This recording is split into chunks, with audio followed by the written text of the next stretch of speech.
Welcome back, everyone. I hope you enjoyed your nice little break there. Buckle in. We got a lot more to go. Now, this bridge in front of us, that is the Carroll Avenue Bridge.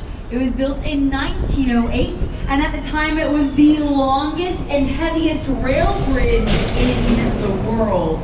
Now, it might be obvious to you, but this bridge, she's been decommissioned. She does not have to go to work, but we do open and close her at least once a year to prove that she could, if she wanted to. All these bridges we've seen so far, they're in a style called trunnion bascule, which is the French word for seesaw or teeter-totter.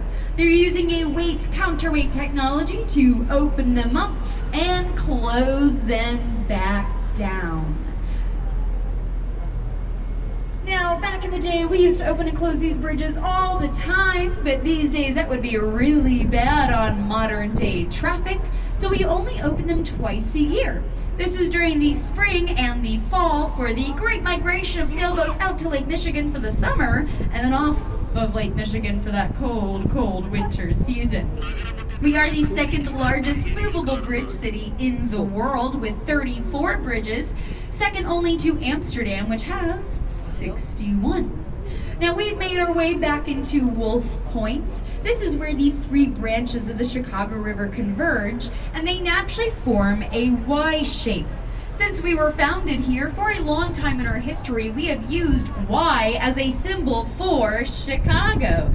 And this next building has built that into its base. So if we look in front of us on the right-hand side of the river, this skinny Y-shaped base and that wider top on this glass skyscraper. Well, that building right there, that is 150 North Riverside, built in 2017 by Jim Gesh. Now, this prime piece of real estate laid empty for a long time. That is thanks to the condo buildings behind it, the railroad tracks beneath it, and a citywide ordinance stating that buildings must be at least 30 feet off of the river in order to maintain public access to the river. This left a buildable space of just 39 feet.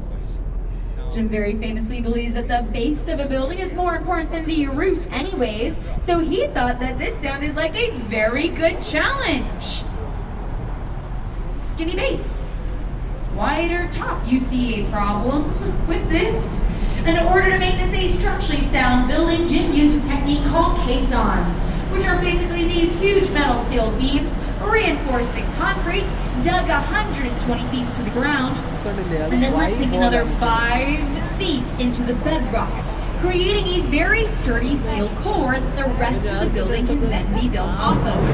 This made sure it's structurally sound, but it did not offset the sway of the wind. All of our buildings need something to offset that wind, otherwise at the top, you can start to feel like you are on a boat and get a little seasick.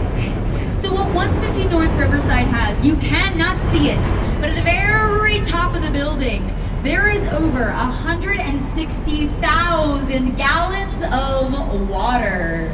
The idea is that when the wind hits that building, the water sloshes in the opposite direction, pulling it back towards the center with much more ease.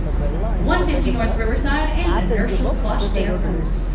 Over on the right-hand side here, this is the Boeing building, originally designed for the Morton Salt Company. If you look at this middle section at the very top, you're going to be able to see that there are 6 circles that have been cut out. As if you were to pick this building up, turn it upside down, and shake it, it might look like a salt shaker. That's the Boeing building. Boeing didn't move in until around 2001 when they went through a little breakup with Seattle. All right, folks, we've got a very exciting section of architecture coming up. We are going to get to see the evolution of architecture, how it started to how it's going. And we're going to start with where we get our personality. Welcome to Art Deco Canyon.